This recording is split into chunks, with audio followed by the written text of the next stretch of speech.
Arrivo in treno la mattina da Gloucester perché trovare alloggio a Bath durante il festival è praticamente impossibile. Il festival è quello di Jane Austen, la scrittrice britannica probabilmente più famosa al mondo. Di lei conoscete sicuramente Orgoglio e Pregiudizio.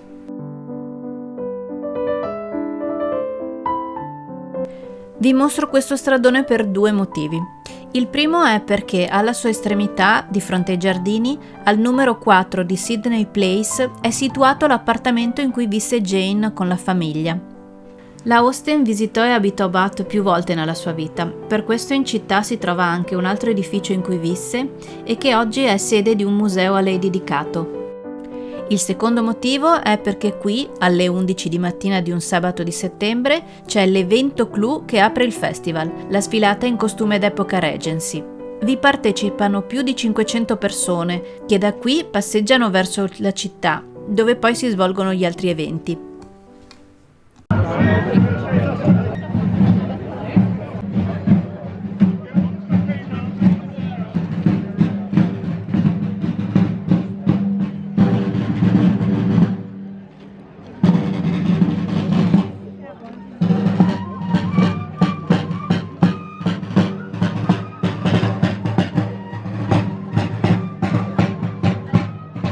Il festival ha avuto inizio nel 2001 quando durava solo un fine settimana.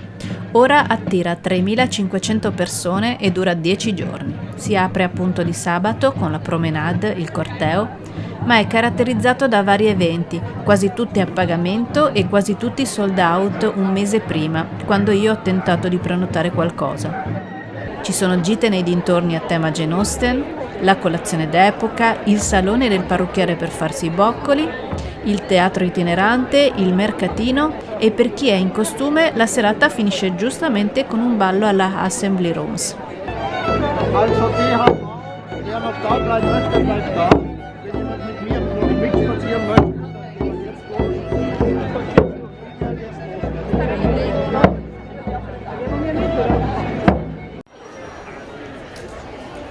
Mentre dame, nobiluomini ed ammiragli sfilano con leggiadria, vi ricordo di mettere il like e di iscrivervi al canale e condividere il video.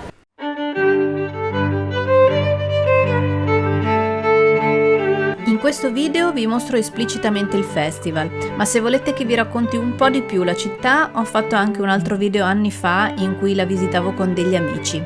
Vi lascio il collegamento qua sopra. Il corteo sfila per le strade principali fino ad arrivare al Circus. E qui qualcuno si ferma per fare e farsi fare foto, qualcuno prosegue, perché lì vicino c'è l'Assembly Rooms, ovvero le stanze in cui si tenevano i balli e i concerti in epoca georgiana e dove durante il festival si tiene un mercatino. L'ingresso sono £5, all'incirca 6 euro.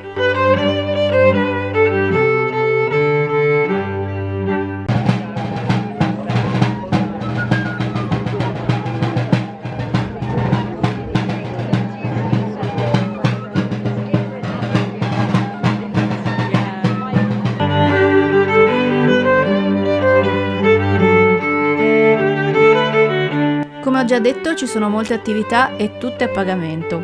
L'unica che riesco a prenotare costa £19, circa 23 euro, dura un'oretta e inizia alle 3 nel sentiero di fronte al numero 1 del Royal Crescent.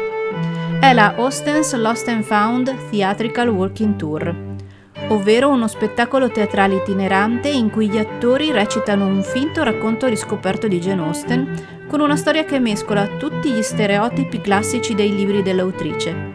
Mi diverte molto e vale tutti i 23 euro del biglietto.